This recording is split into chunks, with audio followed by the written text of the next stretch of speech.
Assalamualaikum. Ya, ada satu doa yang saya nggak ingat waktu itu yayasan di mana. Intinya adalah tidak ada aku, tidak ada egoku, tidak ada keinginanku, tidak ada maksudku. Yang ada hanyalah Engkau, ya Allah. Maka itu bagian dari kau. Dan kalau memang itu bagian dari kau, untuk bagian lainnya gimana pertimbangannya? Ya, ya. Itu adalah pemaknaan la ilaha illallah. Khauf dan raja lebur di dalamnya. Ya. La ilaha, ilah itu bahasa Arab artinya tempat berharap, tempat menyembah. Ya, objek yang dituju. Maka kalau kita mengatakan la ilaha illallah, ya Rabb, tiada kehendakku, tiada tujuanku kecuali Engkau. Itu la ilaha illallah. Maka seorang dai, seorang guru, seorang murid itu wajib mengamalkan la ilaha illallah. Maka di thariqat saya thariqat ngaji. Ngamalin ngajinya gimana? Minimal setiap pagi dan sore baca la ilaha illallah 100 kali. Ilaha illallah dengan makna tadi. Makna yang paling ujung, la maqsuda illallah.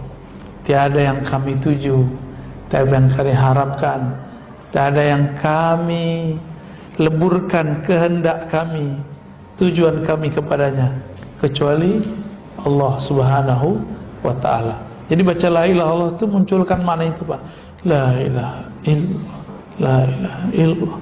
Bisikkan ke kolbu. Kita sudah nggak ada masalah orang mau zikir keras, mau zikir lembut, itu urusan dia. Ya, yang penting keras ke dalam kolbunya, supaya kolbu yang tuli dia langsung sadar dengan kalimah ini. Itu zikir favorit saya setiap kali ba'da sholat. Ya, ternyata dalam hadis Nabi, hadis Imam Nasai, ada beberapa model zikir. Ada zikir 33 subhanallah, alhamdulillah, Allahu akbar. Tutupnya la ilaha illallah 100 sekali. Jadi 33 tambah la ilaha illallah 100. Tapi ada yang unik. Nabi berzikir subhanallah 25, alhamdulillah 25, Allahu akbar 25, la ilaha illallah 25. Di hadis yang lain enggak. Nabi mengatakan subhanallah bihamdi subhanallahazim 100 kali. Berarti itu cuma contoh aja. Nah, saya kalau sudah zikir la ilaha illallah bisa-bisa enggak ada angkanya, Pak. Senikmat-nikmatnya, senyaman-nyamannya, sepanjang waktu yang ada. Nikmat sekali. Makanannya kolbu itu zikir la ilaha illallah. Itulah makna afdalul zikri la ilaha illallah. Makanan kolbu terlezat itu la ilaha illallah. Namun harus tahu caranya. Ya, kalau belum tahu cara buatnya, maka mintalah agar dibuatkan oleh guru yang ahli. Itulah koki kolbu. Ya, ahli masak kolbu. Jangan cuma memanjakan lidah, datang ke resto karena kita tahu masakan di situ enak. Ini franchise aja. Beda tempat, yang ini enak, yang ono gak enak. Kita manjakan badan ini, lidah ini cuma karena sesuai dengan kelezatan makanan di situ. Mau antri bahkan, mau nunggu, beberapa kita lihat berdiri. Kapan kita mau antri untuk kolbu? Kapan kita mau kemanapun si ahli kolbu datang, kita papas dia terus, kita pepet dia terus, kita ngaji terus. Maka ta'lim itu adalah cara mengolah la ilaha illallah. Ta'lim apa? Ta'lim qalb. Ya. Maka saya untuk supaya terjaga kalau lagi ngajar itu, Pak, biar nggak emosi, saya ceritakan malam tadi di Al-Badar ya. Saya sengaja cari sandaran, Pak. Karena Nabi mengatakan jika engkau marah, duduklah. Jika masih marah, tidurlah. Nah, itulah rahasia ustadz marah-marah kalau lagi ceramah. Ya, ini juga rahasianya. Kenapa kita kalau khutbah dianjurkan pegang tongkat? Ya, biar ego emosinya bisa tersalurkan, nyandar di tongkat. Iya, itu luar biasa Pak. Saya ngerasakan sendiri. Jadi kalau saya nggak pakai sandaran tuh, saya pegangan apa kek, yang penting ada yang saya pegang. Kalau enggak, wah, udah kayak panglima perang kita di atas podium. Di atas podium doang, ya. Ketemu polisi ciut. Di jalan ketemu polisi lalu lintas. Mana STNK-nya? Wah, ciut juga kita ya. Oke, gitu Pak ya. Silakan ambil kepada ahlinya bagaimana cara mengolah, membumbui la ilaha illallah. Nanti ketemu makna itu. Ya. Cukup. Nah ini depan dulu ya. Assalamualaikum warahmatullahi wabarakatuh. Assalamualaikum warahmatullahi wabarakatuh. Mengenai pembahasan yang tadi, sebenarnya bagaimana kita bisa memfatwakan kaum kita dengan jawaban yang tadi Pak, sehingga ada sesuatu orang yang berbicara A atau B atau C, kita tidak terpengaruh. Tadi kan kita harus bertanya kepada kaum kita. Betul. Setelah kita belum bisa berkomunikasi. Iya. Itu yang pertama. Yang kedua, apa yang Rasulullah ajarkan tentang politik kepada umat Islam. Kita semua contohnya apa saja, mendengar, saya sendiri juga mendengar Rasul memberikan kebijakan politik tentang suatu negara atau daerah pemerintahan sehingga menjadi contoh gitu. Iya, bagus. Assalamualaikum. Bagaimana cara berkomunikasi dengan kolbu? Ya harus tahu dulu namanya Pak.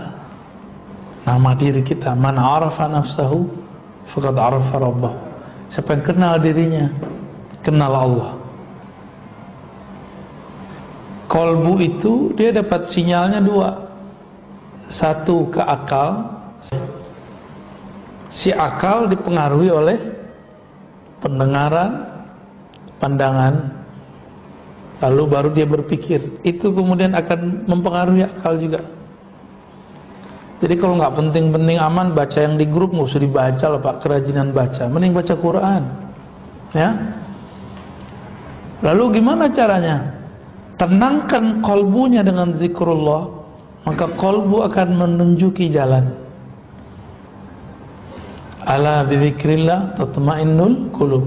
Ketahuilah hanya dengan menyebut nama Allah kolbu jadi tenang. Kalau belum ketemu guru yang bisa menghantarkan kita untuk mengenal diri kita sebenarnya, cukup cari dulu guru yang bisa menghantarkan kita bagaimana menyebut nama Allah di dalam kolbu. Disebut dengan talqinul zikr. Ya, cari guru yang bisa mentalkin. Ya, banyak masyayikh bisa. Ya, dicari dulu lah. Saya dulu kan lama juga nyarinya ya. Sampai kemudian kita dapat bermacam-macam. Di sini terdapat getarannya, di sini tidak. Setelah kolbu itu terbiasa zikrullah, akhirnya dia tenang. Kalau kita tenang, baru kita bisa mendengarkan dia lagi berisyarat apa. Pernah ngeliat ada orang marah? Pernah? Jangan-jangan kita marah tiap hari. Kalau kita lagi marah, orang apa ngomong apa kita dengar nggak? Nggak hiraukan. Atau kita lagi cemas nih, klusak klusuk, bisa nggak kemudian jangan kemudian hari ini nggak tenang, ya? Handphone ketinggalan, padahal di sakunya. Kacamata nggak tahu di mana nih, padahal udah kacamataku, ya. Itu sering terjadi, ya, sering terjadi. Jadi tenangkan kolbunya dengan zikrullah, Zikir di kolbu itu khusus Asmaul Husna tanpa menyebut kata-kata yang lain. Misalnya Rahman, ya Rahman, ya Rahman, itu aja. Allah, Allah, itu aja. Tapi itu ada tekniknya, ya, supaya kolbu ini bisa menyerap nama ini. Itu yang pertama, ya. Jadi zikir kolbu kan, dan nanti berbicara apa. Terus yang kedua tadi tentang ada nggak contoh langsung dari Rasulullah beliau mempunyai kebijakan politik. Yang pertama saya kasih tahu, di masa Rasul Shallallahu Alaihi Wasallam, Nabi itu politiknya di pola Makkah belum ngalah.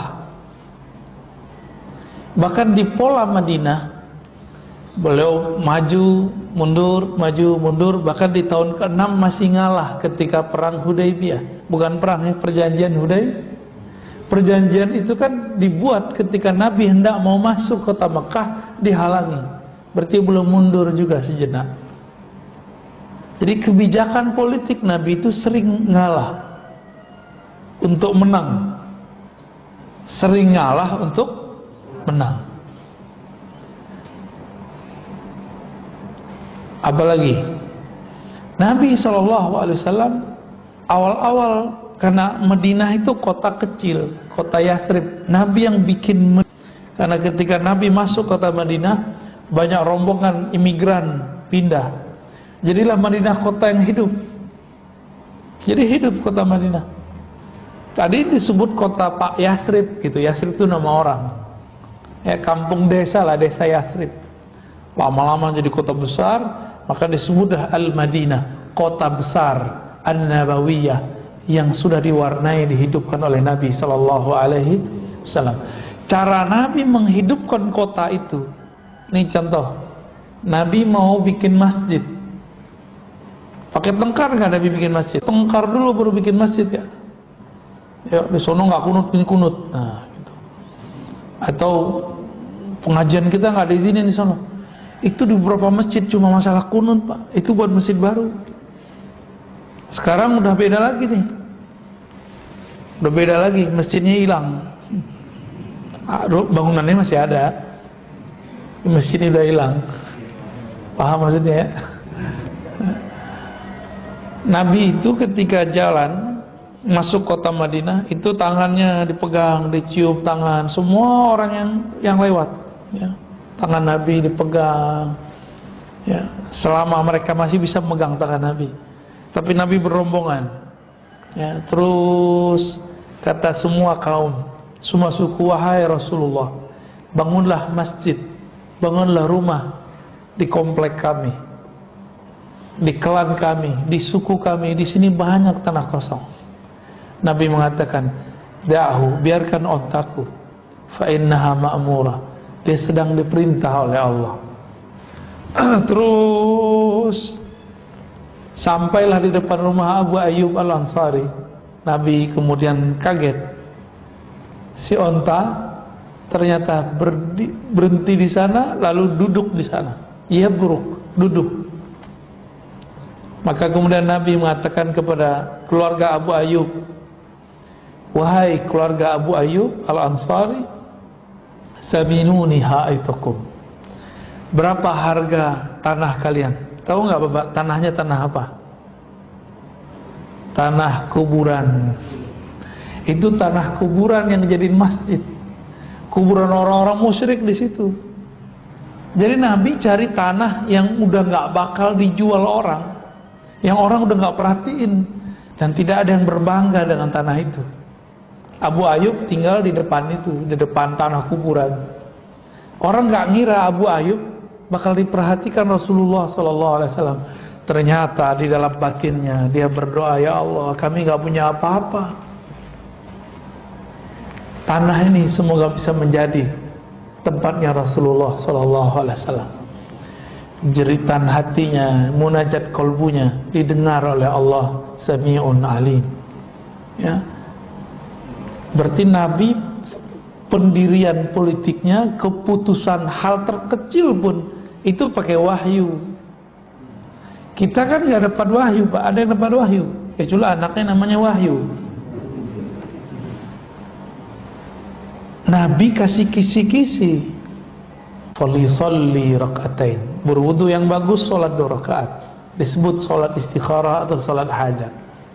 Maka kita menyarankan kepada pemimpin di setiap masa, dimanapun dia, walaupun dia cuma memimpin keluarga sampai memimpin negara, sholat istikharahlah setiap hari untuk semua urusan kita, atau sholat hajat. Nabi SAW pernah membangun MOU politik dengan orang-orang Yahudi, tapi mereka berkhianat, membocorkan strategi Nabi. Andainya Yahudi tidak mengkhianati Rasulullah, mungkin sampai saat ini kita dibolehkan membuat MOU dengan mereka. Tapi di Nawaqidul Islam, ya, di syarah-syarah Nawaqidul Islamnya Muhammad Wahab, disyarah oleh ulama-ulama belakangan, ulama pengikut dia. Siapa yang bekerja sama dengan orang-orang musyrik, maka kufur. Ini ditolak oleh para ulama. Kenapa? Yang kerja sama Amerika siapa? Saudi kan? Maka fatwa itu ditentang oleh ulama-ulama mereka sendiri. Yang kerjasama, yang buka kerjasama hubungan bilateral dengan Israel siapa? Saudi, Pak. Berani ulama Saudi ngeluarin fatwa, masuk penjara dia. Mau bilang kepada antum, hati-hati ngambil fatwa dari Saudi, karena fatwanya sudah bias, terutama fatwa bidang politik, bidang-bidang muamalat, mulai tadi bab demokrasi sampai ke bab kebijakan-kebijakan. Mana ada sekarang kita dengar ulama Saudi sudah mengeluarkan fatwa haram bangun hubungan bilateral dengan Israel. Nggak ada, malah dia bilang boleh. Benar gak? Imam Masjidil Haram loh, Salafi loh dia, Pak. Tapi kayaknya banyak juga Salafi mengeluarkan dia. Berarti dia Salafinya sudah beda. Salafi Masjidil Haram udah beda lagi dengan Salafi masjid sini, ya. Ada di sini Salafi, Pak. Ya, tanya tuh, itu imam ente gimana tuh, ya. Baik, kira-kira itu sudah jam 6 kurang 10, ya. Ada satu lagi. Oke, baik.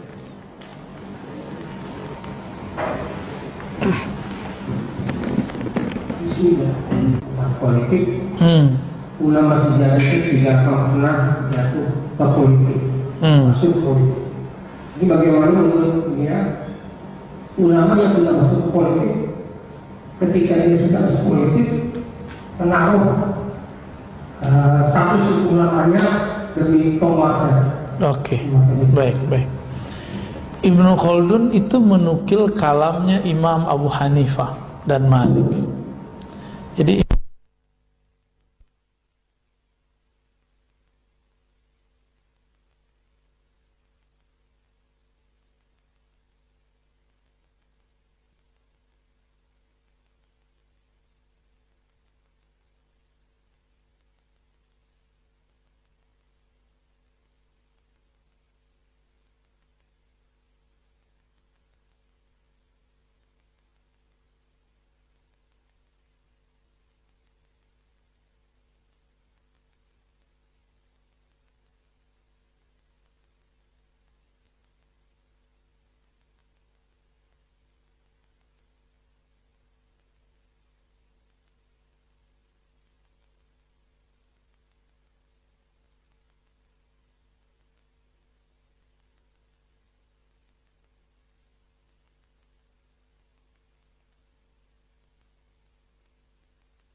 dominan nubuatnya daripada mulknya, kekuasaannya.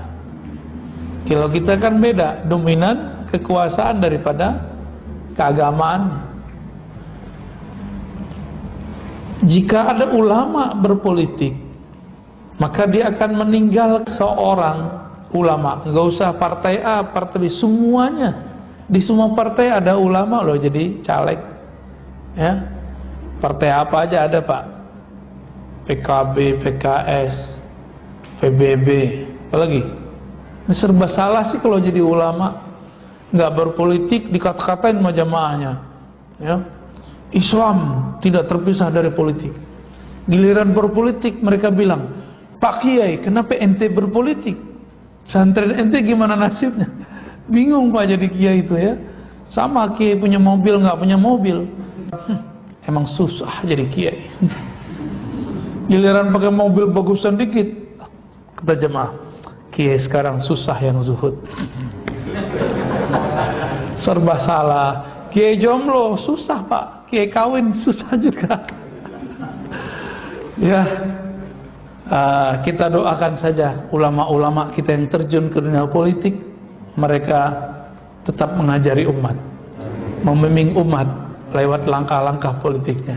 Amin ya rabbal alamin. Untuk pemimpin di negeri ini dan semua negeri-negeri umat Islam dan semua ulama-ulama di negeri ini dan di negara-negara muslim dan umat Islam semuanya, kita kirimkan untuk mereka surah Al-Fatihah. Bismillah.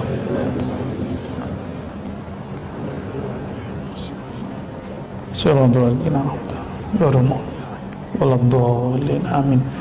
Semoga bermanfaat, semoga negeri kita tambah berkah, tambah rahmah. Amin ya rabbal alamin. Subhanakallahumma wa bihamdika, asyhadu an la ilaha illa anta, astaghfiruka wa atubu ilaik. Assalamualaikum warahmatullahi wabarakatuh.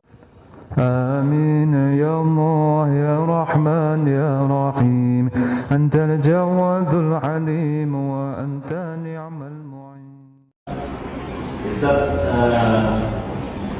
saya pernah dengar yang bertahan Nabi Rasulullah kan bertahan Rasulullah. Ya. Adakah hadis-hadis yang mengajarkan cara-cara bertahan? Tadi cuma begitu doang pada hadisnya. Ya, sebaik-baik manusia dua, satu yang berjuang fisabilillah dengan jiwa dan hartanya, yang kedua mereka datang ke pelosok-pelosok, ke hutan-hutan, lalu beribadah di sana, menyelamatkan agamanya. Cuma begitu doang. Tapi ada nggak ilmunya? Ada. Kitab ini kan ngajarin itu. Kitab Hadaikul Haqaiq.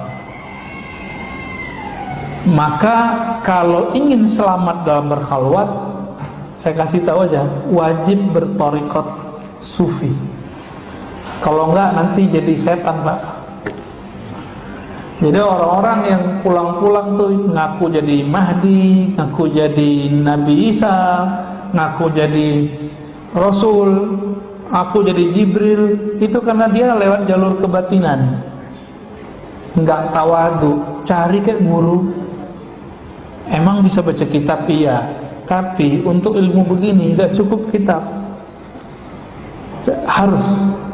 Itu sebabnya saya tidak berani menyerang orang-orang tarekat, nggak berani saya. Kenapa? Mereka mewarisi ilmu ini yang nggak ada di ahli fikih, nggak ada di ahli tauhid, nggak ada. Ada cuma mereka doang. Ya, banyak sebenarnya. Dan itu terbukti dia punya sanad kepada Rasulullah. Disebutlah torikot itu torikot mu'tabarah. Cuma yang kita dengar kan orang belajar torikot gila. Berarti yang kita dengar tuh setan lagi tuh yang ngomong tuh. Jadi Bapak jangan deh kalau nggak punya guru ya. Ntar pulang-pulang saya deh Mbak. Kalau Bapak nggak mau bertorikot udah begini aja. Sholat udah beramal biasa aja. Ini hati-hati, di YouTube sekarang banyak orang ember, disebarin tuh ilmu-ilmu zikir, ijazah terbuka. Jangan amalkan, ya, jangan diamalin. Nanti kalau Pak amalin, saya jamin yang datang setan. Pasti datang setan. Karena ciri-ciri setan itu udah nggak mau berguru, gengsi, udah buka aja WA gitu. Mesti berguru. Imam Bukhari dulu mau dapatin satu hadis aja, innamal a'malu binniyat, berangkat dari Uzbek sampai ke Mekah, 1000-an kilometer Pak, dari sini ke Bali, belum ada pesawat, dia jalani. Maka Imam Bukhari jadi wali di kalangan ahli hadis. Kan nggak semua ahli hadis juga waliullah. Itu kan wali-waliullah semua itu. Bukhari, Muslim, Abu Daud, Tirmizi. Karena mereka menulisnya dalam bimbingan Allah itu. Dibimbing gurunya Imam Bukhari, saya udah sering sebut berapa? 1700. Dia berguru ke senior, berguru ke teman sejawatnya, untuk menghantam kesombongannya, dia berguru ke muridnya. Siapa salah satu muridnya namanya Ibnu Khuzaimah, masih muda. Dia ambil beberapa hadis dari muridnya itu, baru dia jadi wali itu, Pak. Jadi ahli hadis aja itu bisa kejebak jadi ahli hadis, Pak. Ustadz sunnah, ya tunggu dulu. Ustadz sunnah udah melakukan rihlah seperti Bukhari belum? Minimal khatam Bukhari Muslim kayak ya. Mana sekarang Ustadz sunnah khatam Sahih Bukhari Muslim, Abu Daud, Tirmizi ya. Yang khatam malah ulama di Indonesia. Maka jangan belagu dulu tamatan Timur Tengah, tamatan UIN, IAIN, tamatan doktor, santai aja dulu. Ngaji kitabnya khatam nggak gitu. Ya. Kan sekarang ngebrand diri itu kan gampang sekali. Nah, saya takut dengan branding itu ya, dan saya minta ampun kepada Allah apabila dulu pernah tergoda sih. Ya, nauzubillah min dzalik. Ya, fadhal. Assalamualaikum. Uzlah itu kalau kita bilang nggak jamaah tabligh itu juga melakukan uzlah. Ya, sebenarnya ada 3 hari terus ada 4 kali itu. Yang kedua, bagaimana kita seperti di dunia modern itu mempraktekkan ini. Uzlah tadi itu. Ya, mempraktekkan uzlah atau seperti jemaah tabligh masuk nggak nih gitu ya pertanyaannya. Ya, jemaah tabligh itu didirikan oleh Maulana Ilyas Al-Kandahlawi. Dia seorang ahli hadis dan mursyid tarekat Naqsyabandiyah, Qadiriyah dan Khistiyah. 3 tarekat Pak yang saya tahu, mungkin lebih, wallahu a'lam. Tapi dia lihat ahli tarekat, ahli sufi di zamannya sibuk dengan zikir-zikirnya, lalu tidak mengurusi umat, terutama yang ulama nih. Sebaliknya, para pendakwah kosong kalbunya dari zikir. Dia udah ada berdakwah, tapi tidak berlatih rohani, tidak punya khalwat. Maka beliau padukanlah 2 ini, jadilah gerakan khuruj dalam jemaah tabligh. Jadi mereka bukan uzlah, khalwah ya. Kita coba lihat tuh malam-malam mereka orang belum bangun, dia sudah bangun, ya kan? Nah itu khalwat namanya Pak. Kalau uzlah dia ke hutan-hutan, ke gunung-gunung, ke goa-goa, itu bedanya. Jadi yang dilakukan oleh kawan-kawan kita jemaah tabligh, ahbab tabligh, itu adalah khalwah. Siang-siangnya mereka mengamalkan hadis berdakwah, ya kan? Maka kita disapa, dijenguk oleh mereka. Tapi ada juga yang suul adab banyak ya. Kita habis ceramah diceramain sama dia ada. Kita bawa kitab Pak, udah jelas kita bawa kitab nih, kita nyantri nih. Kan ujian juga buat saya Pak. Ya, mau nggak diceramain orang kan gitu? Diceramain kita. Karena saya tahu kaidah jemaah tabligh tidak boleh menggurui guru, maka saya balikin itu. Ngamuk-ngamuk jamaahnya, ya. Dibentak lagi saya. Nah, di situ kemudian baru teringat. Saya tekanlah sisi baiyah, ya, sisi emosional itu, sisi binatang buah. Yang bentak saya salamin Mbak. Ya, semoga dia ingat sampai sekarang dan saya sudah maafkan. Ya. Apa lo, sok pinter lo, anak muda juga nggak punya pengalaman, dikituin. Dia nggak tahu kalau kita nyantri udah belasan tahun, muka aja yang culun, ya. Kan berasa begitu, tuh udah mulai lagi tuh Pak, kambuh lagi tuh. Astagfirullah, na'udzubillah min dzalik. Ya. Begitu halusnya setan itu, halus sekali. Nah, godaannya teman-teman ahbab tabligh begitu. Godaannya Ustadz kan nggak mau dengerin ceramah orang. Maka nih saya melatih diri saya dengan mau dengerin ceramah orang atau khutbah.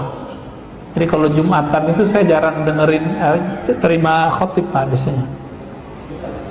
Pengen dengerin aja khotibnya ngomong apa. Kalau pulang-pulang tuh saya cek. Pulang-pulang kalau saya ngomongin si khotib berarti saya belum beres. Nah, nanti ada aja yang negur di rumah tuh. Ustaz isinya gosipin dai, katanya gosipin ustaz. Ingat kita, alhamdulillah ada yang ingatin ya. Jadi ahbab tabligh itu berkhalwat. Cuma karena itu sudah paduan, thariqatnya sudah tidak murni, dakwahnya pun jadi kaku sebagian. Jadi mereka pun sekarang lagi mencari model mana yang pas. Sampai ada ahbab tabligh itu datang ke salah satu wali Allah di India minta nasihat. Nah kan bener nih minta nasihatnya. Ini hobi mau ceramain orang, taskil istilahnya. Apa kata si wali? Ente apa sih yang kurang? Zikir pagi udah, sore udah, tahajud udah, jamaah udah, sedekah udah, bermusyawarah udah, semuanya udah. Yang kurang satu, qalbunya belum ta'alluq billah. Qalbunya belum takluk, belum berkoneksi kepada Allah. Ngomong tauhid, tapi di lidah doang, perasaannya enggak. Ya. آمين يا الله يا رحمن يا رحيم أنت الجواد الحليم وأنت نعم المعين. Assalamualaikum. Kan ada istilah yang tahu wali dan ia sendiri. Nah, terutama sekarang di digitalisasi dengan gaya format ini, wali punya interpretasi kewaliannya. Itu yang kedua, pendapat tentang habis ya. Ini pertanyaannya berat ini ya. Wali tidak mengetahui kecuali wali. Ini kita bagi dulu Pak. Jadi wali itu boleh dibagi tiga dalam hal dikenal atau tidak dikenal. Pertama, paling rendah, wali yang dia tidak tahu kalau dirinya wali. Inilah perdebatan Imam Ibnu Furaq dengan Qushairi, muridnya. Muridnya ternyata lebih tinggi daripada dia, karena muridnya bertasawuf.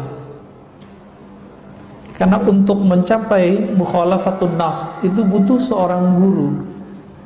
Imam Qushairi punya mentor, guru, mursyid yang membantu dia untuk melatih jiwanya. Gitu. Ibnu Furaq ngotot, wali nggak tahu dirinya wali. Itu maksudnya dia sendiri. Dia nggak tahu kalau dirinya adalah seorang wali. Qushairi ngotot, bukan wahai Tuan Guru, wali tahu dirinya wali. Itu dirinya sendiri juga. Ya. Insya Allah canggih amat diprint segala ya. Baik. Yang kedua, wali yang sesama wali saling mengetahui. Itu yang antum tanyain tadi. Jadi sesama wali tahu, sesama jawara tahu ini jawara ini bukan ya. Sesama ahli keilmuan mengerti orang yang diajak ngomong ini ahli ilmu gitu. Maka wali juga sama. Wali ini kan ukurannya bukan pada penampilan, tapi pada ma'rifatullah. Dia kenal Allah seberapa. Karena wali itu diartikan kekasih Allah. Ya kalau bahasa ininya pacarnya Allah, kita begitulah. Tapi kan Allah nggak pacaran Pak. Ini bahasa biar mudah aja ya. Orang kalau udah sayang dengan sesuatu, dia akan mengenal seluk-beluknya. Si wali itu sangat mengenal nama dan sifat Allah dan seluk-beluk seputar nama dan sifat Allah. Maka disebutlah dia wali. Jadi bukan karena keramat, ya, bukan karena banyak jamaah, bukan karena air doanya mustajab, bukan. Tapi karena dia mengenal nama dan sifat Allah Subhanahu wa ta'ala. Dan yang ketiga, wali yang dirinya tahu dia wali, tapi di luar sana tidak ada yang tahu dirinya wali kecuali Allah. Disebut dengan rijalul ghaib. Rijalul ghaib, udah rijal ghaib ya. Nah, wali-wali ini kalau ketahuan dia minta mati. Jadi kalau ada wali itu baru muncul mati, yaitu mungkin dia rijalul ghaib kali. Ya. Biasanya rijalul ghaib ini nggak punya murid, nggak ada muridnya, Pak. Ya, urusan qalbunya dengan Allah Subhanahu wa ta'ala. Nah, bagaimana dengan ekspos kewalian hari ini? Gak ada ekspos kewalian, ya, ya gak ada. Kalau ada orang ekspos wali, ya wali murid kali ya. Yang ada itu orang mengekspos keramat, mengekspos gaya-gaya kewalian. Bukan, wali gimana mau eksposnya? Wali itu urusan hamba dengan Allah. Maka eksposnya hanya bisa kepada orang-orang yang mengenal Allah. Emang di YouTube siapa yang mengerti ini wali bukan wali? Yang nonton YouTube macam-macam, ya. Mau ada 1000 orang bilang, oh kita ini wali. Kalau Allah bilang enggak masuk. Walaupun ada 1 miliar orang tidak mengatakan kita wali, tapi Allah bilang, kamu waliku, jadi wali, Pak. Jadi itu bukan urusan jamaah. Dan wali tidak pernah diangkat oleh jamaah, Pak. Kecuali wali murid, ya. Wali kelas, itu SK-nya dari kepala sekolah, tuh wali kota, ya. Wali apa lagi, Pak? Wali santri, sama ya. Wali nikah, wah asik juga tuh. Baik. Bagaimana dengan Habib Syekhon ya?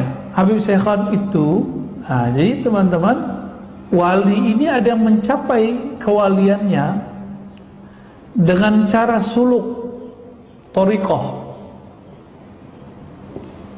Berlatih, Allah angkat. Ini suluk namanya. Nah, orang begini biasanya jadi kiai mursyid. Tidak semua mursyid wali loh, Pak ya. Kalau Habib Syekhon itu masuknya ke majdzub. Nah, itu thariqah kedua. Jadi diangkat jadi wali karena Allah yang mengambilnya. Jadi dia ditarik, maka disebut majdzub. Nyampe di Jawa majdub, ya, yang benar majdzub, ya, pakai za, ditarik oleh Allah. Nah, orang-orang majdzub ini setiap saat Allah memandang kalbunya dengan cinta, dan orang ini kalau sudah begitu maka muncullah kegirangan di kalbunya. Di saat itulah terjadi keanehan-keanehan. Tergantung nanti karakter nasiahnya gimana dulu. Barangkali Habib Syekhon masuk sana. Jadi jangan antum bilang beliau Habib gila, jangan. Itu buruk adab tuh. Yang bilang dia gila, saya khawatir keturunannya ada gila.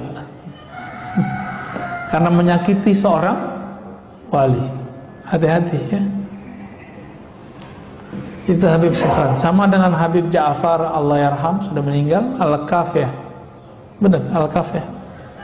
Itu sama, masuk ke sana tuh. Dikasih panggung lagi sama teman-teman kita santri ya. Itu nggak jelas tuh, Fatihah, itu aja nggak jelas. Tapi bagi dia tuh jelas, bagi kita nggak jelas. Kalau datang sadar biasanya dia ngomong kayak orang biasa. Nah, ini namanya ahwal. Jadi ahwalnya kalau datang, ahwal itu artinya kondisi-kondisi rohani yang dia tidak bisa nahan. Kalau Wan Sehon apa yang terjadi pada beliau? Nyoret-nyoret, Pak. Yang biasa dicoret mobil tuh, orang-orang yang cinta sama mobilnya dicoret-coret mobilnya sama dia. Ya kan? Ada yang dicoret bajunya, berarti orang ini suka atribut. Jadi ada organisasi tertentu datang ke beliau sowan, dicoret Pak simbol-simbolnya, karena beliau tahu berhala di dalam kolbu orang ini adalah simbol-simbol itu. Ada yang berhalakan tadi apa? Mobil. Ada yang rumah. Rumahnya Pak dicoret-coret nanti. Nah itu kalau Habib Syekhon lagi datang ahwalnya. Ahwal itu nggak selalu buruk, ada yang baik. Ada saya ketemu wali, kalau datang ahwalnya ini belanja mulu. Kalau dia nggak begitu Pak, bisa gawat ya. Kalamnya nanti bisa kemana-mana. Ada yang diem aja ya. Kalau datang ahwal dikunci pintu dia diem aja. Ada juga yang begitu ya. Wallahu ta'ala alam. Pertanyaannya yang Ustadz izin bertanya, bagaimana dari Bu Dewi Yespita, bagaimana cara melawan rasa ngantuk yang sangat kuat saat tahajud walaupun sudah berwudu berulang kali? Ya gimana nih? Tidurnya lebih awal. Betul, tidurnya lebih awal, itu satu. Yang kedua, kurangi karbo. Karena karbo itu isinya gula. Kalau dalam tubuh ini banyak gula, glukosa, kita bawaannya tidur terus. Coba mulai konsumsi sehat. Indonesia termasuk nomor 1 pada nomor 2 terbesar di dunia penyakit gula. Karena karbo Pak. Jadi kalau bukan nggak makan nasi, nggak makan namanya. Coba itu dibuang deh, ya. Kalau nggak makan nasi, nggak makan, buang pikiran itu. Emang makan itu doang, ya? Kan bisa buah, ya kan? Bisa macam-macam. Itu nafsu yang ngomong itu, nafsu yang dijadikan tradisi, nafsu yang dijadikan doktrin. Nah, jangan ngomong begitu. Roti juga hati-hati loh Pak ya, roti karbo tuh. Jangan banyak-banyak, dikit aja. Dan yang ketiga, hindari maksiat batin. Maksiat batin paling bahaya. Sombong, emosional. Nah, pengalaman saya, kalau saya emosi Pak siangnya, malamnya pasti telat bangun. Udah mepet-mepet ke subuh baru bangun. Itu berarti siangnya saya marahin anak saya, atau marahin istri saya Pak, atau kesel sama tetangga mana gitu ya, atau kita jalan dibela orang, kita balas ngebela orang, itu ngefek semua. Bukan masalah ngebelnya, tapi di sininya nggak beres. Karena di sini nggak beres, ruh kita kelelahan. Karena dia kelelahan, jiwa kita juga kecapean, dia butuh rehat, tidurnya jadi panjang. Maka kalau ngantuk, tidur aja, jangan dipaksain tahajud. Nanti pas ruku baca Fatihah lagi ya. Jadi cukup. Jadi kalau yang begini nih, Bu Dewi Yespita dan mungkin teman-teman sebagian, sholat witir dulu sebelum tidur, sampai nanti sudah jadi habit, baru nanti dipindahin ke akhir malam jadi tahajud. Ya. Agama kita nggak saklek kok, fleksibel. Khawatir nih nggak bisa witir sebelum tidur, udah habis isya, setelah sholat sunat langsung witir, boleh. Salah satu guru saya namanya Syekh Ahmad Darwis, ahli hadis, habis isya dia langsung witir. Tapi isyanya lama Pak. Dia isya itu baca Quran 2 juz, 3 juz, kadang 5 juz. Langsung pada keok semua ya. Jadi saya nungguin gitu. Udah 3 juz, nggak selesai beliau.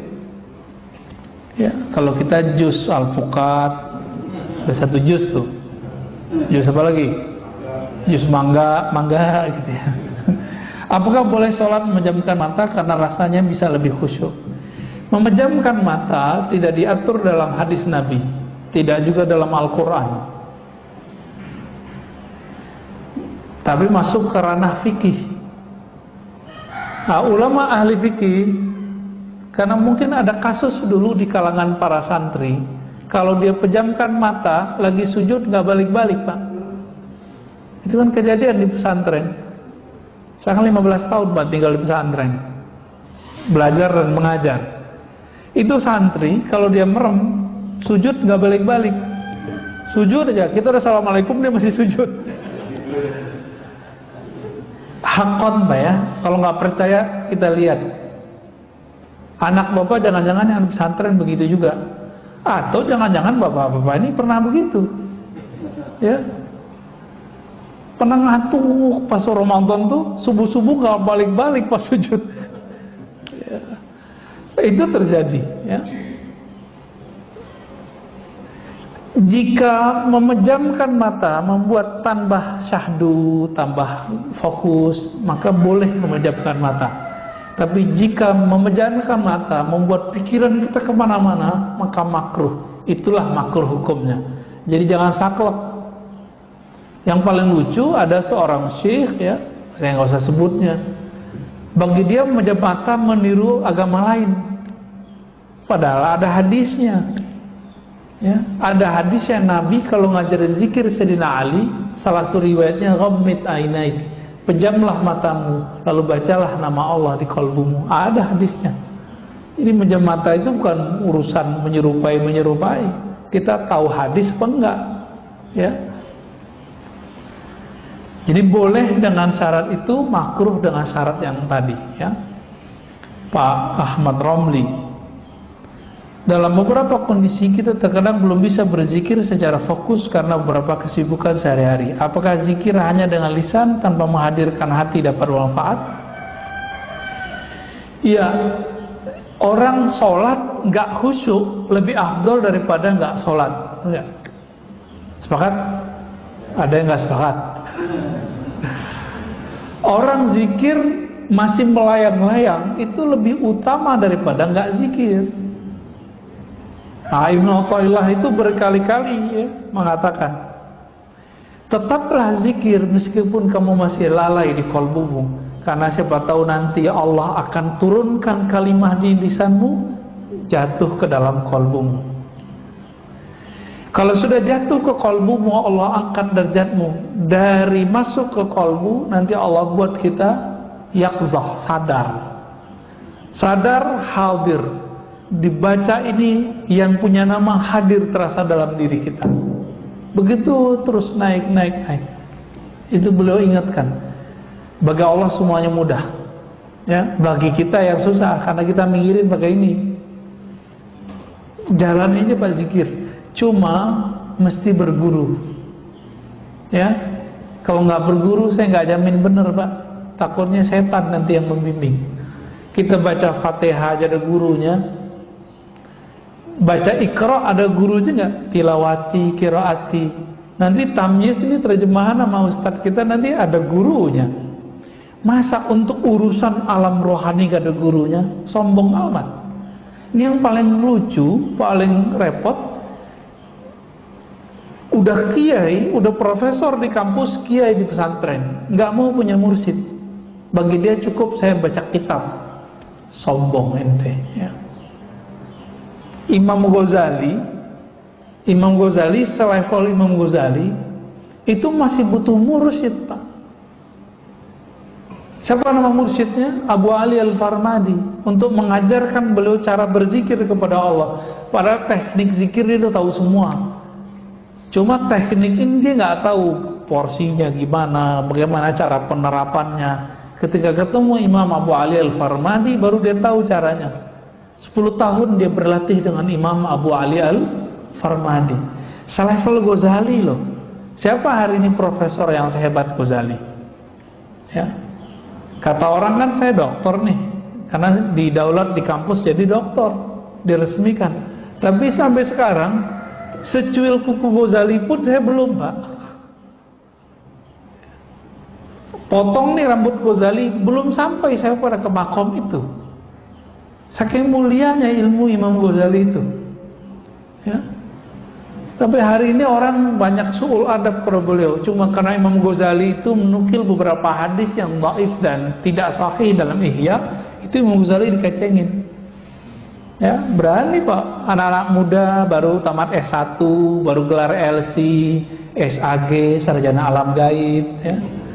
LC langsung ceramah, MA, doktor mending.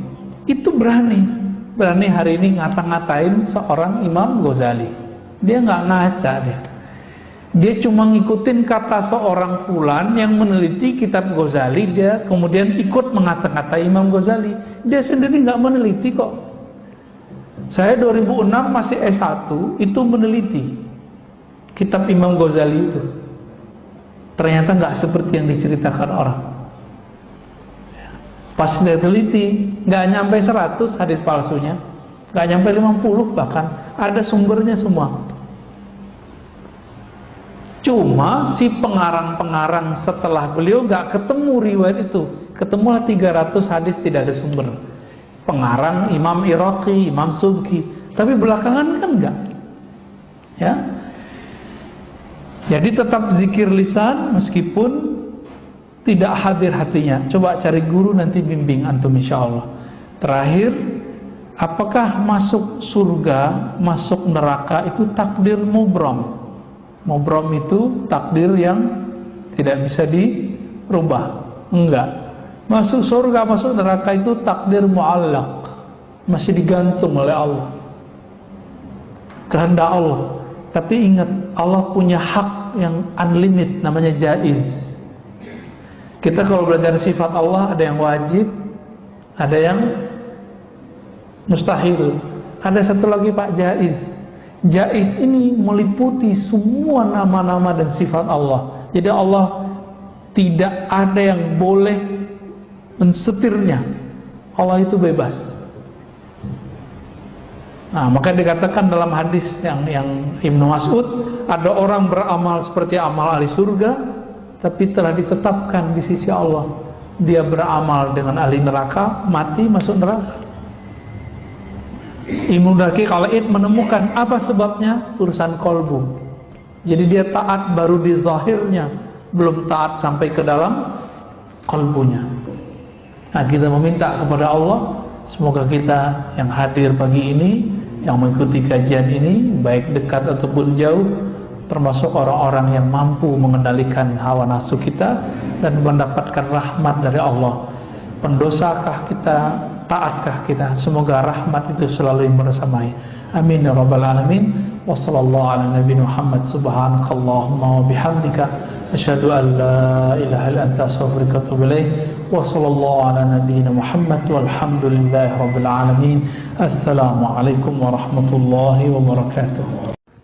آمين يا الله يا رحمن يا رحيم أنت الجواد الحليم وأنت نعم المعين. Karena keberkahan zikir itulah mereka dapat rezeki, batinnya tenang, zahirnya berkepunyaan. Tapi bedanya ahlud dunya dan ahlul akhirah. Kalau ahlud dunya dia zikir untuk rezeki, namanya jalbur rizq, menarik rezeki. Kalau ahlul akhirah dia berzikir sudah gak kepikiran dunia, di saat itulah dunia mengejar dia. Wa qala ta'ala fa idza qadaytumus salata fadhkurullaha qiyaman wa qu'udan wa 'ala junubikum. Jika engkau telah selesai salat, maka berzikirlah kepada Allah baik berdiri, duduk ataupun tidur. Itu disebut zikir hal, ya. Bahwa ini unik. Kamu selesai salat, tetaplah berzikir meskipun di luar sholat. Itu yang disebut membawa spirit sholat keluar sholat. Kalau sholat itu kan berdiri, ruku, lalu duduk, tawarruk, tasyahud. Itu aja. Jadi sholat zikirnya hanya di satu titik, cuma berbeda gerak. Sedangkan ayat ini mengatakan kalau selesai sholat jangan selesai zikir. Tidak ada namanya saya telah berzikir. Itu konsep yang keliru. Jika ada orang mengatakan saya sudah zikir Buya, saya sudah zikir Ustadz, saya sudah zikir, tapi kok masih gelisah, ya salah ente sih. zikirnya udahan. Zikir mah nggak ada udahannya. Fa idza qadaitumus shalah, kalau selesai sholat zikir dilanjut, baik berdiri, duduk ataupun tidur. Nah itu yang mahal, zikir lagi tidur. Itulah asrornya para aulia, tidurnya zikir. Antum gimana? Maka para masyayikh kita tidurnya wirid. Kalau tidur kita hizbul akh. وقال sallallahu alaihi wasallam dzakirullahu bil ghafilin ka syajaratin khadra fi wasatil hashim. Ini bukan Hashim ya, Hashim. Diriwayatkan oleh Imam Tabarani dan juga diriwayatkan oleh Imam Abu Nuaim, orang-orang yang berzikir di tengah keramaian yang lalai seperti ada pohon yang subur di tengah pohon-pohon yang kering. Lihat, biasanya yang sering jadi foto-foto itu, foto-foto apa tuh? Background, ada pohon, belakangnya padang pasir, ya kan? Kira-kira begitu. Zakirullah fil ghafilin kal hayy binal amwat. Orang-orang yang berzikir seperti orang yang hidup, sedangkan orang-orang yang lalai seperti orang yang mati. Jadi kalau ada orang mati negatif, itu lalai. Mati positif, itu zikrullah. Mati sebelum mati, ya. Maaf, ini belum punya nikah ya. Baratri, maaf ya. Dulu punya suami kan, terus meninggal. Cinta suami, apakah tinggal dekat jenazah suami? Tinggal di kuburan suami, gitu nggak? Enggak. Berani nggak lama-lama dekat jenazah? Enggak. Cuma Sayyidah Aisyah yang cintanya hidup dan mati. Sayyidah Aisyah itu di hujrah Nabi, lalu dikubur oleh baginda SAW. Beliau masih tinggal di kamar itu, tidur sama kuburan, makan dekat kuburan, karena bagi beliau Rasulullah masih hidup. Dan beliau bermuamalah dengan orang yang sudah meninggal seperti bermuamalah dengan orang yang hidup. Dan ini dalil bagi ahlul haqaiq. Selama belum menikah lagi, itu seperti mahram. Hukumnya seperti mahram. Makanya beliau copot hijab ketika di dalam kamar. Jadi kalau masuk kubur jangan nggak pakai hijab, ya. Kenapa? Itu nggak mahram kalian itu. Ya, kalau yang laki-laki mah udah pakai, aman deh. Nggak pakai sarung. Kalau hijau. Terus meninggal ayahandanya, juga dikubur di situ. Ayahandanya mahramnya bukan? Mahram. Maka beliau masih copot hijab. Ketika Sayyidina Umar wafat, sebenarnya Sayyidina Utsman, Sayyidina Ali juga minta di situ. Tapi isyarat dari Rasulullah waktu beliau hidup, waktu Sayyidina Muhammad SAW dan Sayyidatina Aisyah masih bersama, sudah jatuh bintang. Bintangnya 3 jatuh. Bintang besar, lalu sedang-sedang. Siapa yang mentakbir? Ayahnya. Nanti akan ada bintang-bintang dunia terkubur di kamarmu. Pertama baginda Rasulullah SAW, yang kedua Sayyidina Abu Bakar, yang ketiga karena bukan mahram dia kembali ke rumahnya Ummu Umman. Itu dalil bahwa bermuamalah dengan orang yang sudah wafat seperti orang yang hidup. Dan beliau tetap menganggap dirinya istri Rasulullah. Hatta al-yaum, sampai sekarang Sayyidah Aisyah itu istri Rasulullah SAW. Tidak seperti dia katakan Rafidah, ya, kecuali pada Syiah yang sudah apa istilahnya, Syiah yang munsif. Kan ada Syiah yang sudah munsif, yang sudah sadar lalu tidak menghujat Sayyidah Aisyah.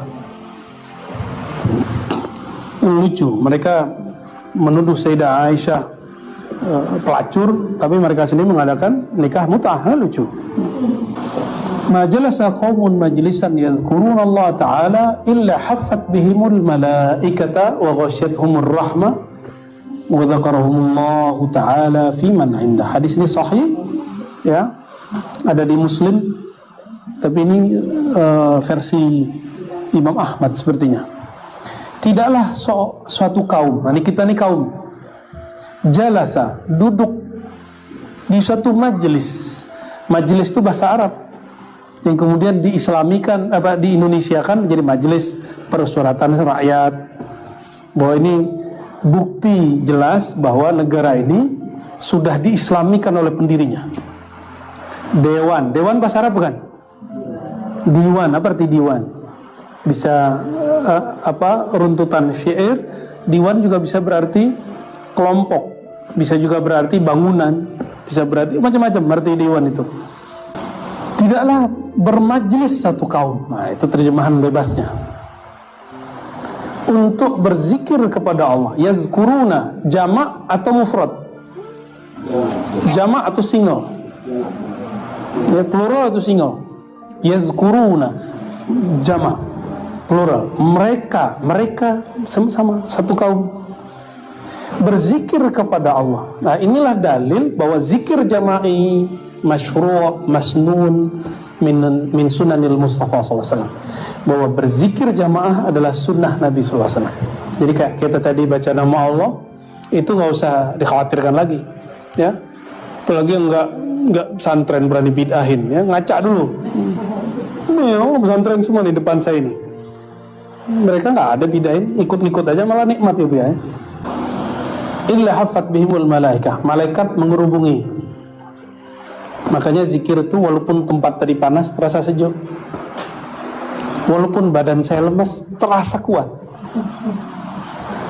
Ya, apalagi itu paling pojok kan, yang ini dapat AC, itu dapat kipas angin, lah kita dapat keringat tuh.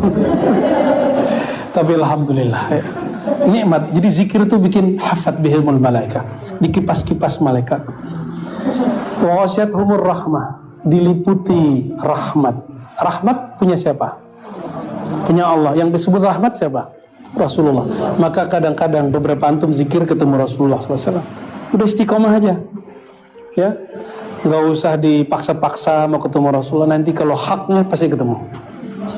Ghasyiyatuhumur rahmah, aslur rahmah Sayyidina Mustafa SAW. Pokoknya rahmat itu Nabiuna Muhammad SAW. Wa dzakarahumullahu fi man 'indah. Jadi artis langit. Orang yang nyebut nama Allah di bumi, Allah akan sebut nama dia di langit. Bahkan tidak hanya di langit, disebut di arsy. Langit itu tempat malaikat, arsy itu tempat nabi dan wali. Di arsy itu banyak bagi-bagiannya, tapi kita bagi 4 aja. Itu banyak. 1 Nabiuna Muhammad SAW, yang kedua para anbiya, yang ketiga para Nabi Muhammad SAW, para rasul, anbiya, aulia, 4 aja. Nah, nanti yang aulia ini yang bagian banyaknya. Malaikat nggak masuk. Malaikat nggak sampai makomnya makom arsyah, walaupun disebut malaikat Iliyin. Malaikat tertinggi itu hanya yang berkontak ke arsy, namanya hamalatul arsy, pemikul arsy. Sayyidina Jibril, dia hanya dengar. Jadi mereka hanya dengar kalam, tapi tidak melihat yang berkalam, tidak bertemu dengan yang berkalam. Yang boleh bertemu dengan yang berkalam cuma Sayyidina Mustafa Sallallahu Alaihi Wasallam. Nah, orang-orang ini jadi artis dari sana. Gimana? Pada pengen terkenal kan di dunia? Itu macam apalagi cuma terkenal di YouTube, apalagi cuma terkenal TV. Nggak ada apa-apa, antum ada TV di langit, mereka nonton semua tuh, nonton ke kita. Belum lagi formalitasnya, setiap hari ada yang lapor, ya Rob, kami meninggalkan mereka sedang menyebut namamu. Allah lebih tahu, tapi formalitas laporan. Mereka lapor di Lumafus, masuklah daftar antum ke Lumafus. Baru sampai Lumafus, jangan seneng dulu. Ya, begitulah terus. Tapi ada yang menyebut nama Allah karena tujuan. Allah itu tidak perlu tujuan. Yang butuh tujuan itu yang belum sempurna. Allah telah sempurna, selalu sempurna. Maka dia mencipta tidak perlu ada tujuan. Tujuan itu untuk makhluknya. Jadi ayat wa ma khalaqtul jinna wal insa itu jangan dipahami Allah bertujuan. Bukan, Allah menciptakan kamu, tujuan kamu adalah untuk ketemu dia, bukan tujuan Allah. Ini karena gak belajar ilmu akidah, orang-orang kebalik-balik nyebutnya. Tahu tafsir tapi gak tahu akidah, gawat. Maka sebelum mentafsir mesti kuasai ilmu akidah. Jangan kayak yang di provinsi sebelah kita nih, yang mengatakan wa wajadaka dhallan fahada. Allah mendapatimu sesat hai Muhammad, lalu dia memberimu hidayah.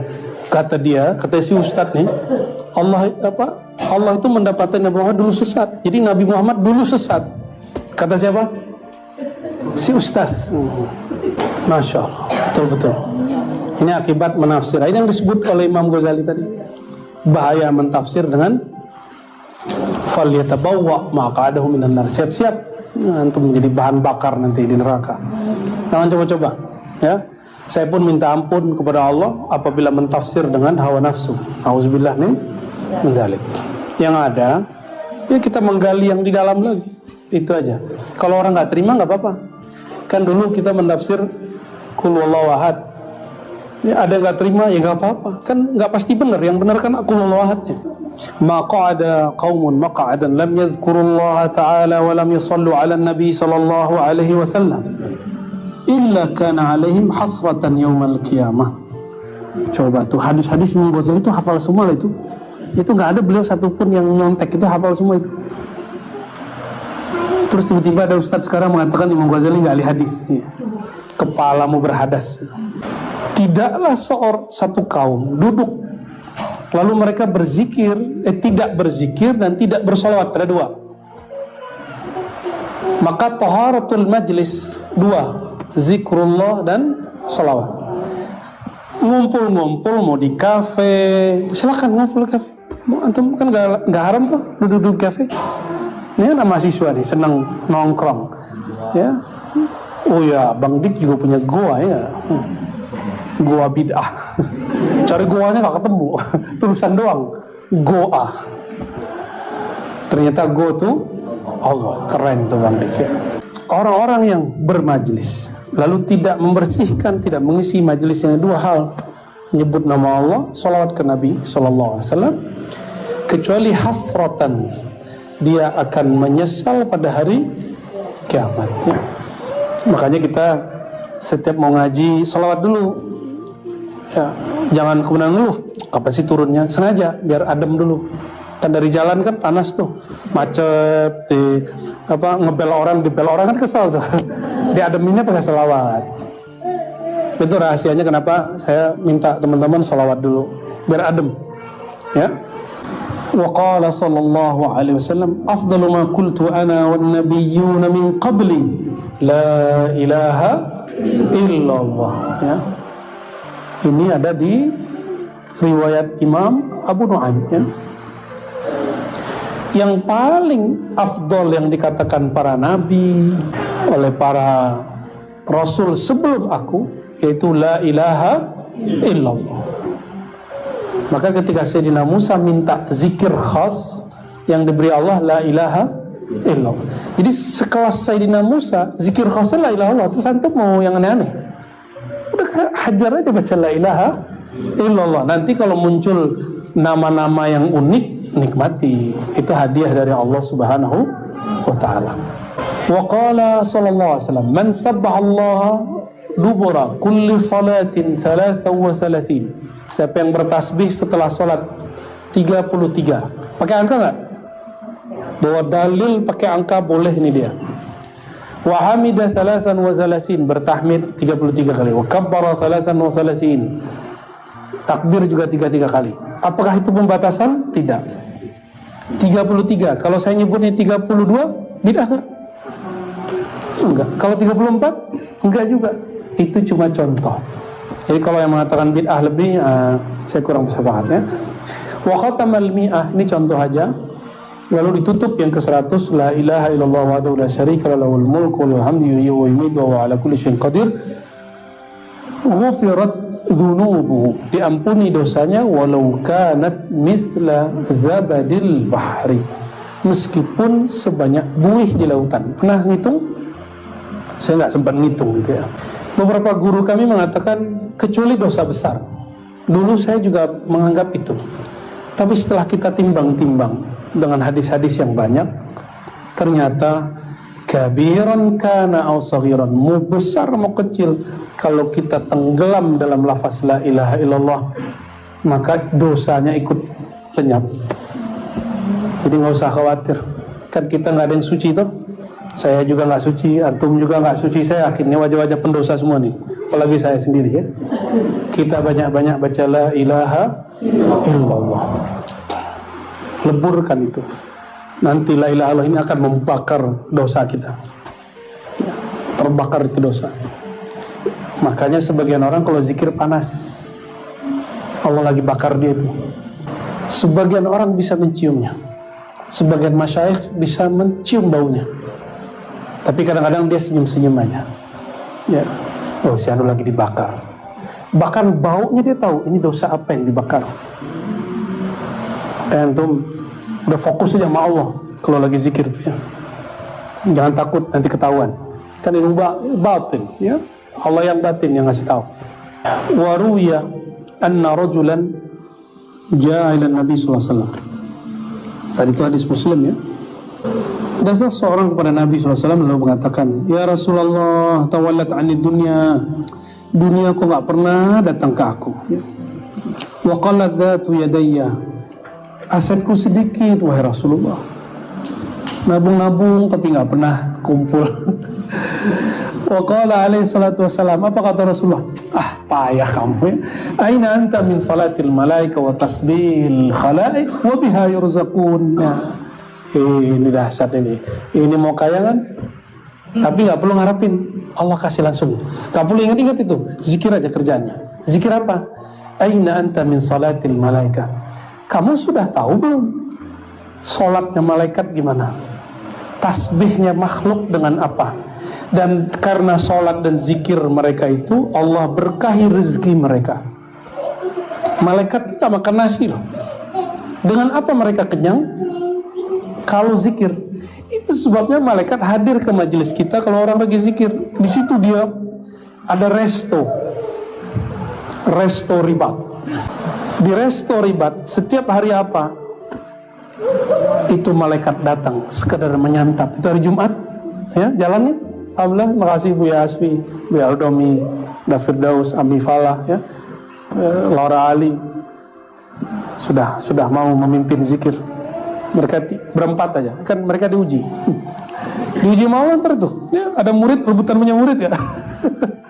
Ya, kadang-kadang ada orang teman kita mimpin kurang serap, merendahin apa enggak atau ngikutin. Kalau dia ngikutin, dia akan mendapatkan sirnya. Kenapa zikir jamaah itu mahal? Karena orang di situ tukar-tukaran kunci zikir. Antum kalau sendiri walaupun naik langsung, tapi nggak punya khazanah, nggak punya cakrawala. Tapi kalau sering bermajelis, istilahnya kaya, zikirnya kaya, berkahnya banyak. Karena satu zikir dibaca oleh satu orang, sekian malaikat mendekat. Wabiha yurzaqun, karena keberkahan zikir itulah mereka dapat rezeki. Batinnya tenang, zahirnya berkepunyaan. Tapi bedanya ahlud dunya dan ahlul akhirah. Kalau ahlud dunya dia zikir untuk rezeki, namanya jalbur rizq, menarik rezeki.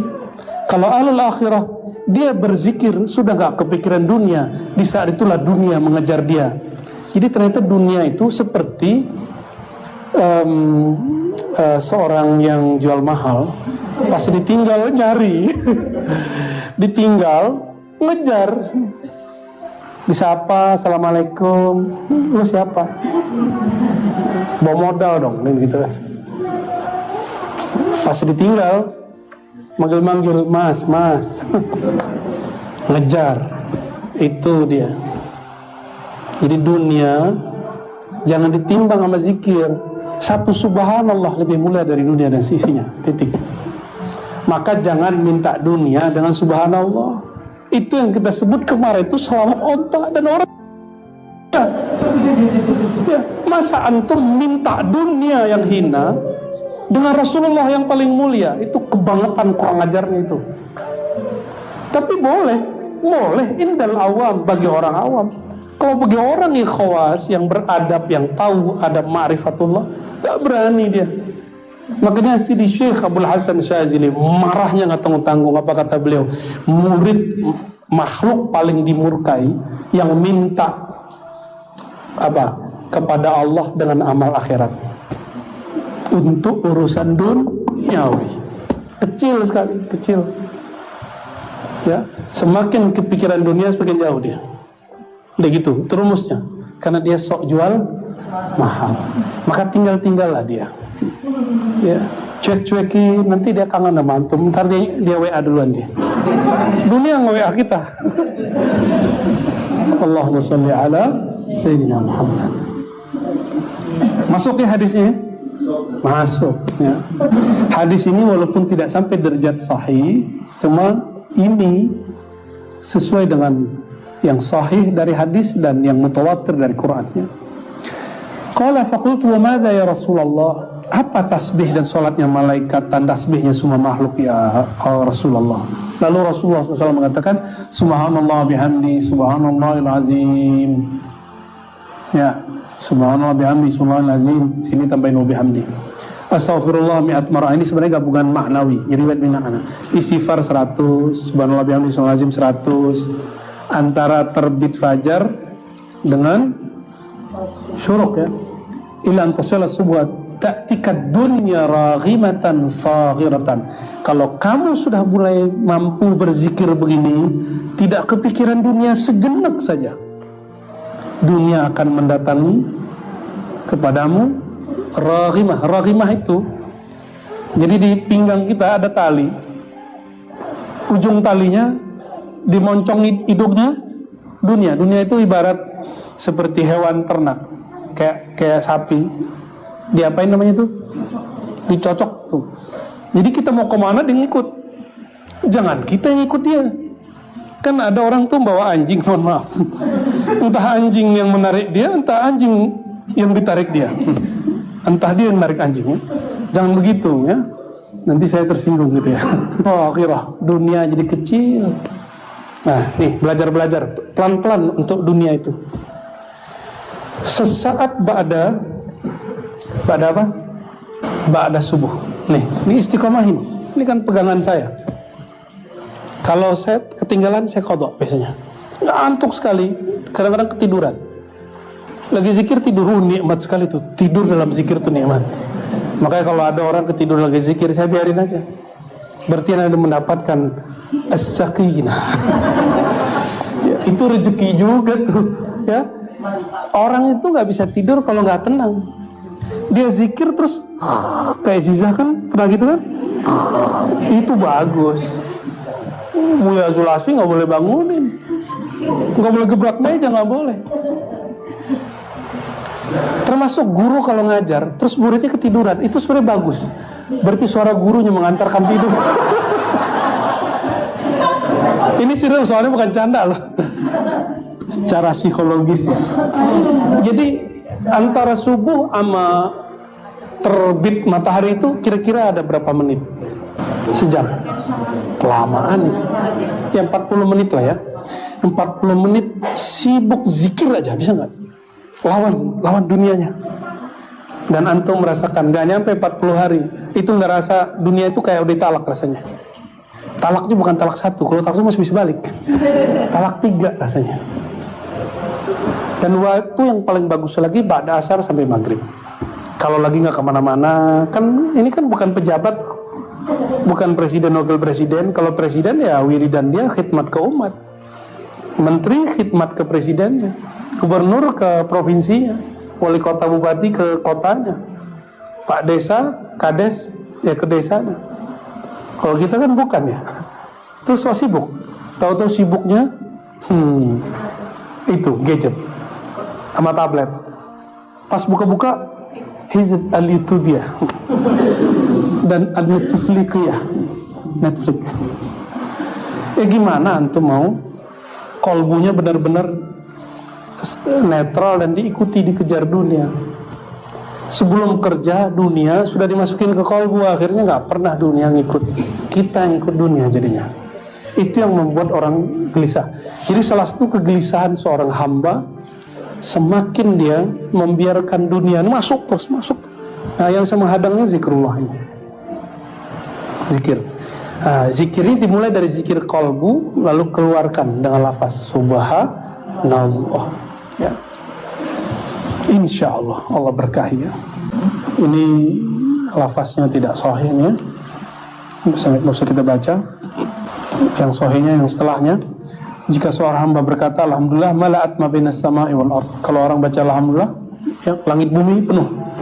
Yang kedua dia baca, Allah ngomong sal tu'ta. Kamu mau apa? Saya kasih. Nanti kalau hamba yang beradab yang ngomong ya Rabb, belum aku wujud, engkau sudah tahu. Allah tersenyum, ridha, diberi apa saja yang terbaik buat dia, bukan terbaik menurut dia. Terbaik menurut Allah itu global, besar. Kalau terbaik menurut kita parsial, kecil. Nah, kebanyakan itu kita minta kebaikan menurut kita. Sayyidina Al-Khidir mengajarkan kebaikan menurut Allah, bukan menurut kita. Al-baqiyatus salihat kata Rasulullah SAW, hunna. Nah, jadi ada yang disebut warisan yang kekal. Mati dia tetap ada. Apa itu? La ilaha illallah, subhanallah, alhamdulillah, Allahu akbar, alhamdulillah, la haula wala quwwata illa billahil aliyyil azim. Kita nyebutnya dulu apa? Masih ingat? Zikir maqalid. Zikir apa? Nah, zikir maqalid. Ada nggak di maksurat? Ada ya? Maksurat kita ada ya? Maksurat kan banyak. Qala ma min rajulin yaquluha illa ghufirat dhunubu walau kanat mithla zabadil bahri. Kalau ada orang membaca ini, semua dosanya diampuni meskipun sebanyak buih di lautan ya. Kalau di beberapa riwayat ditambahin angkanya. Wa'lam. Nah, ini penutupnya. Anna an-nafi' min jumlatil adhkar ma hadara fihi al-qalb. Ini kaidah. Jadi bukan angka yang fokus kita, tapi kualitasnya. Sesungguhnya yang bermanfaat dalam jumlah zikir bukan angka kuantitatif, tapi angka kualitas. Ma hadara fil qalb. Apa yang disebut angka kualitas? Qimah, bukan iddah, tapi qimah, yaitu hadara fihil qalb, zikir yang hadir hati kita. Makanya zikir kita mulai dengan gelombang yang pelan. La ilaha illallah. Awal-awal begitu, lama-lama kita kencengin supaya dia tambah asik. Pertama baca hu Allah, pelan-pelan, lama-lama hu Allah. Lama-lama hilang, bisa hu aja, bisa Allah aja. Ya.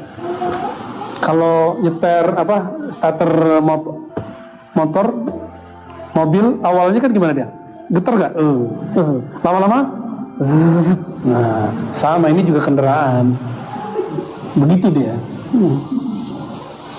Wa ma adahu fa huwa qalilul jadwa.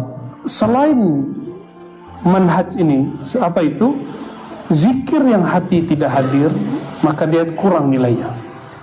Fa'innal maksud dari zikir bukan ngitung angka, tapi al-uns billah, bermesraan kepada Allah.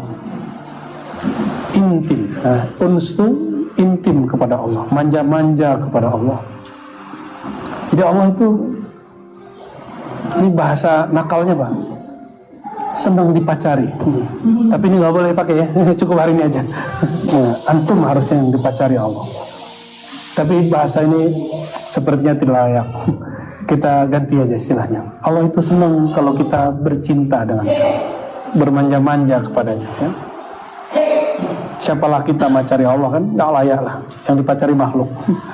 Wadzalika bil mudawamati ala dzikri ma'a huduril qalbi wa bidzalika yu'manu su'ul khatimati fahasab.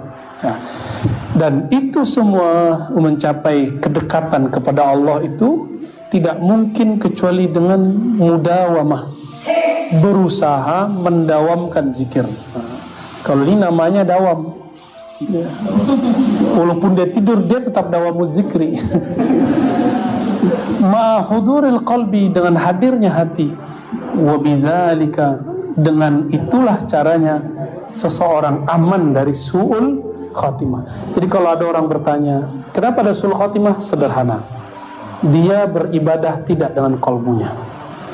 Maka ini menjelaskan hadis, ada orang jarak dia dengan surga cuma 1 jengkal, tapi su'ul khatimah karena ibadahnya baru kuantitas, belum dengan kualitas kalbunya.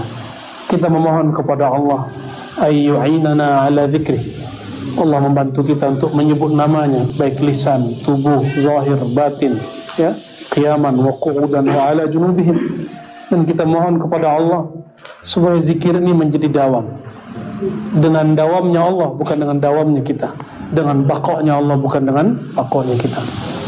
Dan kita memohon kepada Allah untuk memberi hadiah hudurul qalb.